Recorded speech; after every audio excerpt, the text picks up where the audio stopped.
Bien, ya que hemos introducido los conceptos de fuerza resultante, fuerza equilibrante, podemos estar ya en condiciones de establecer el principio de acción y reacción. El principio de acción y reacción, luego lo vamos a retomar cuando veamos las leyes de la dinámica, es uno de los principios fundamentales de la mecánica clásica. Luego lo vamos a hacer referencia cuando veamos las leyes de la dinámica, pero hoy estamos en condiciones de analizar solamente el efecto de las fuerzas. Cualquiera ha experimentado, ¿no es cierto?, el principio de acción y reacción. Acá tenemos un ejemplo en esta foto, donde es una foto tomada en distintos instantes de tiempo cuando un martillo se acerca a una pared para clavar un clavo. Cualquiera clava un clavo, ¿no? Sabemos que si tomamos el clavo, lo ponemos contra la pared y le empezamos a pegar, vemos que si le pegamos al clavo, el martillo sale disparado en la otra dirección. Es decir, aplicamos una fuerza cuando al martillo le pega el clavo, pero aparece en el mismo instante de tiempo una fuerza contraria, en sentido contrario, que me tira el martillo para atrás. Si no, el martillo se metería dentro de la pared junto con el clavo, ¿no? Y no pasa eso. El martillo sale disparado, ¿no? Si tiramos una pelota al piso, esa pelota rebota y sale disparado. O sea, la fuerza que le ejerce esa pelota al piso aparece de alguna manera para el otro lado. O sea, que siempre que hacemos una acción, aplicamos una fuerza, en el mismo instante aparece una reacción. A toda acción, reacción. Bueno, hay veces los seres humanos también nos comportamos así, ¿no? Hacemos alguna acción y siempre aparece como una respuesta a eso. Pero bueno, no tiene que ver con el principio de acción y reacción de la física, sino con otras cuestiones de las relaciones humanas.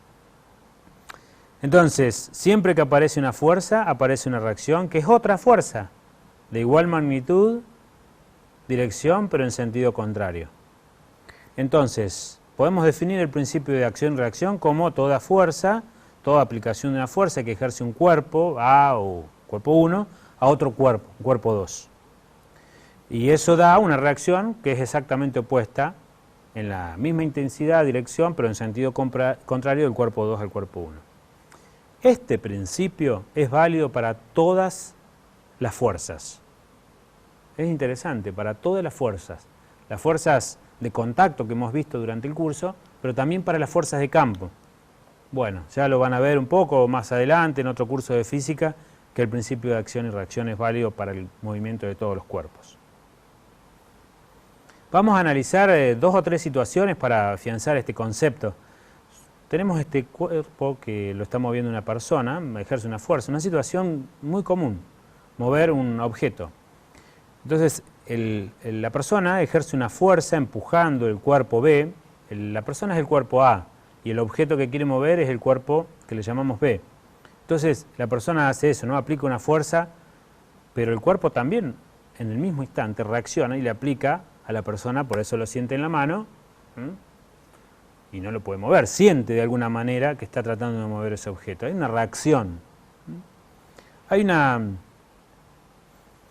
Cuando queremos mover un objeto, por ejemplo, yo quiero mover esta máquina, esta computadora, si yo quiero mover esta computadora, para poder producir el movimiento, de alguna manera, si el sistema incluye que esté tocando el piso, bueno, voy a tener que vencer algunas fuerzas que ahora vamos a ver en unos instantes. Lo importante en este momento es decir que cada vez que aplico una fuerza hay una acción y hay una reacción. En este caso hay varias fuerzas ahí aplicadas. Algo muy útil en los sistemas, cuando estamos aplicando fuerzas, es definir lo que se conoce como un diagrama de cuerpo aislado. Un diagrama de cuerpo aislado es muy interesante porque solamente, por ejemplo, para el sistema que estamos viendo, tenemos que mostrar en un diagrama de cuerpo aislado, solamente mostramos el cuerpo en cuestión, por ejemplo, la caja o ese objeto que estamos moviendo, y las fuerzas que actúan sobre él.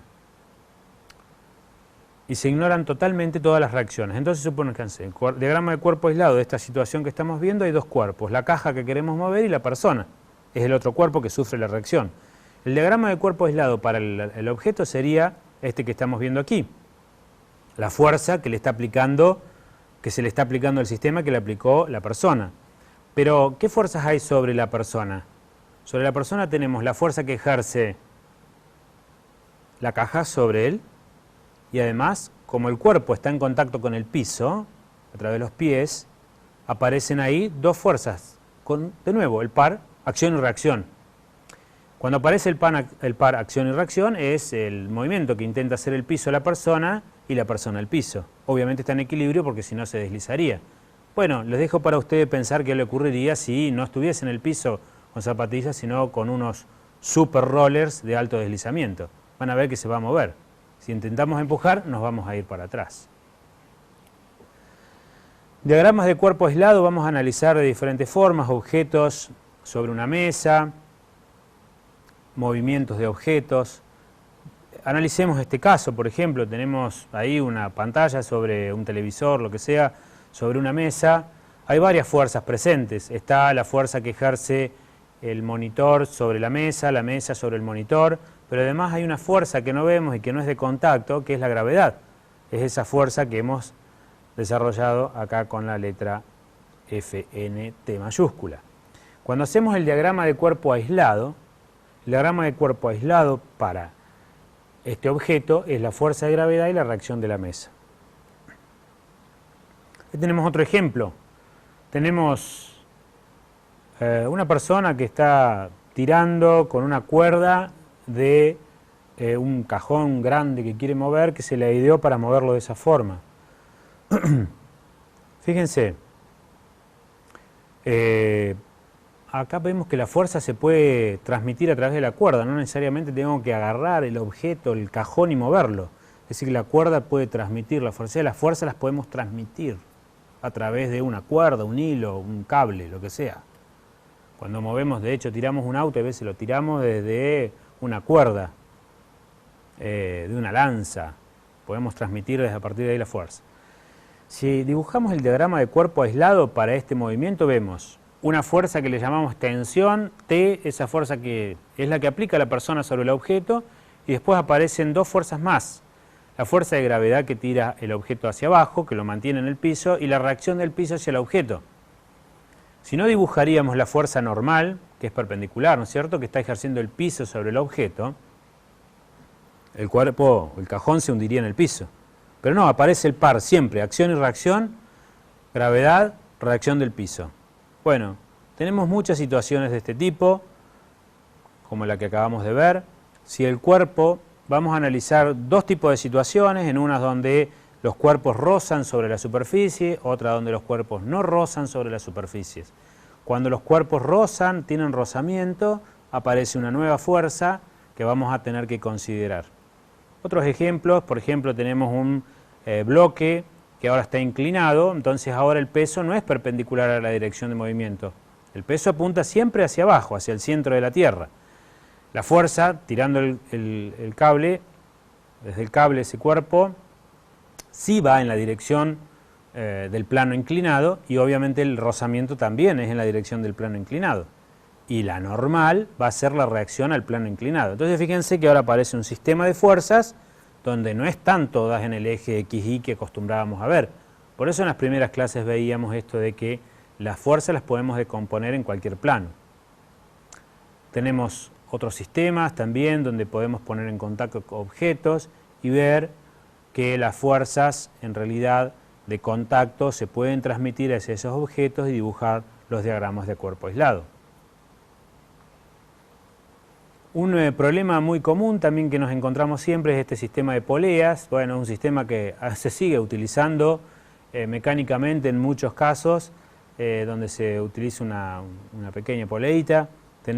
Se usa mucho para transportar fácilmente masas en distintas altitudes y es un ejemplo lindo para ver de diagrama de cuerpo aislado. Tenemos un cuerpo de masa M1, un cuerpo de masa M2 y están conectados por una cuerda, así que pueden transmitir las fuerzas. Si tiramos, este cuerpo siente la gravedad y la reacción y la tensión hacia la derecha. Y este otro cuerpo siente la gravedad hacia abajo y la tensión hacia arriba, nada más. Pero no tiene acción y reacción de contacto con el piso. Entonces los diagramas de cuerpo aislado para este cuerpo tiene la tensión, el rozamiento la acción de la gravedad y la reacción del piso, y este otro tiene solamente la gravedad y la tensión del hilo. No tiene tensión y rozamiento, porque está suelto. Vamos a retomar con este ejemplo el principio de acción y reacción,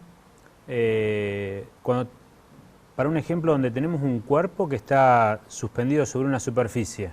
Podría ser, por ejemplo, el caso de esta computadora que está sobre esta mesa.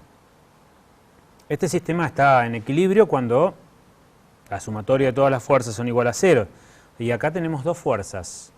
La fuerza que siente el objeto por la gravedad, que le llamamos la fuerza peso, y la reacción que produce la mesa sobre la computadora, que sería la normal, que le llamamos. La suma de estas dos fuerzas tiene que ser igual a cero. Ahí tenemos esas dos fuerzas, siempre están, el sistema está en equilibrio, pero la pregunta es ¿qué ocurre cuando aplicamos una fuerza ahora en la dirección normal a la superficie? Es decir, por ejemplo, aplicamos una fuerza 1.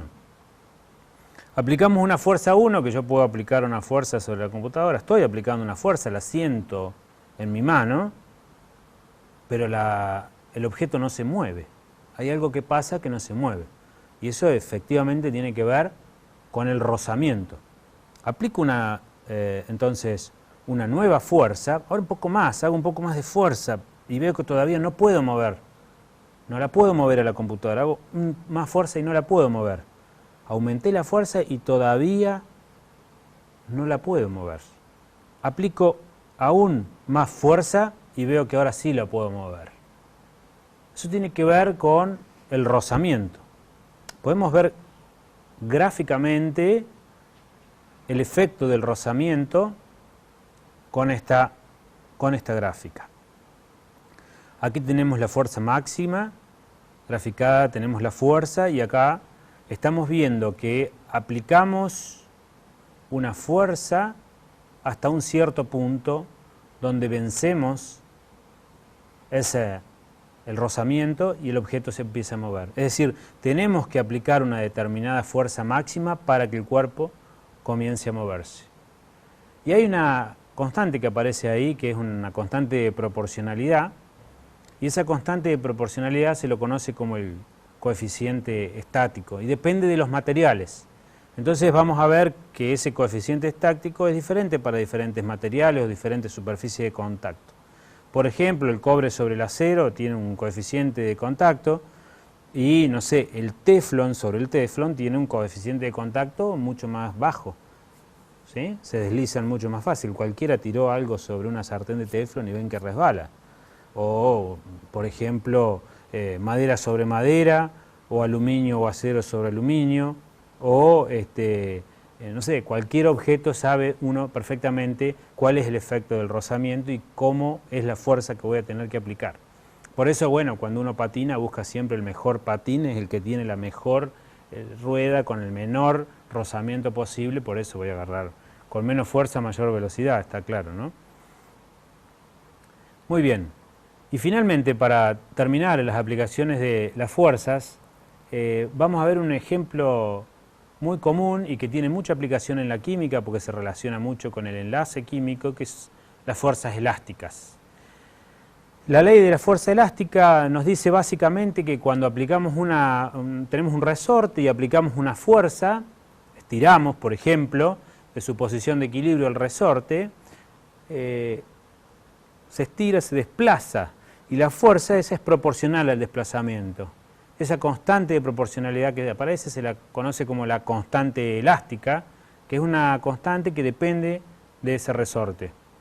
Matemáticamente decimos que la fuerza aplicada sobre el resorte varía linealmente con el estiramiento, por una constante de proporcionalidad.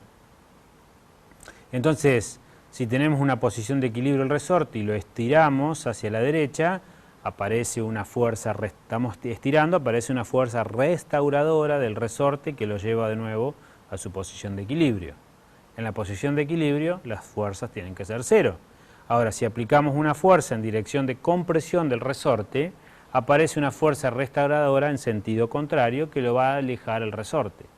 Si queremos calcular las fuerzas a una determinada distancia, simplemente utilizamos la relación que acabamos de ver, fuerza, estiramiento y constante del resorte. Es lo que se conoce como la ley de Hooke. También tenemos una serie de problemas para desarrollar.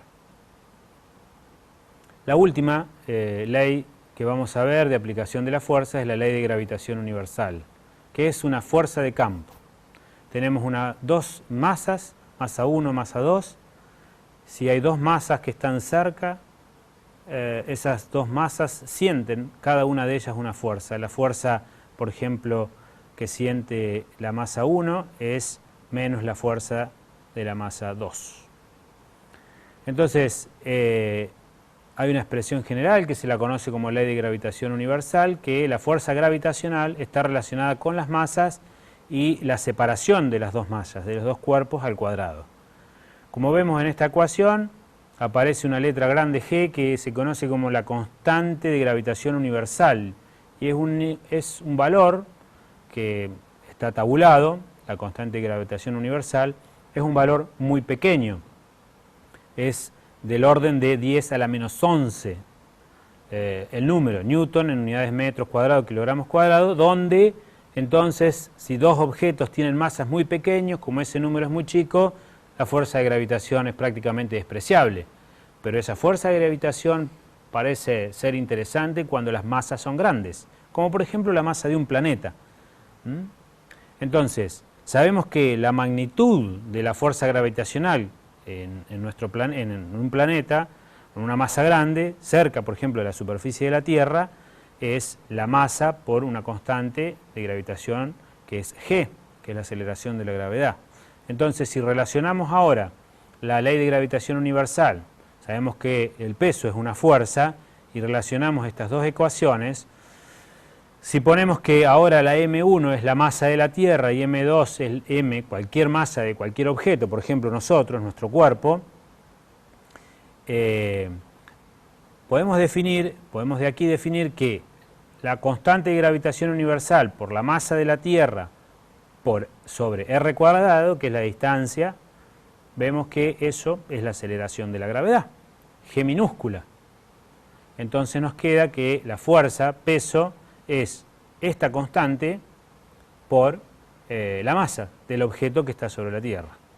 Esa G minúscula es la constante de gravitación universal y está medida en promedio, que es igual a 9,8 newtons por kilogramos.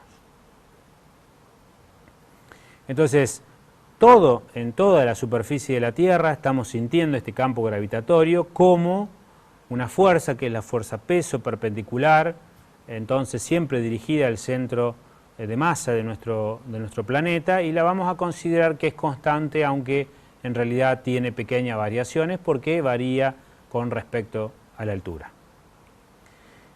Bueno, con esto entonces estamos terminando esta primera unidad, la unidad 1 de fuerzas estáticas,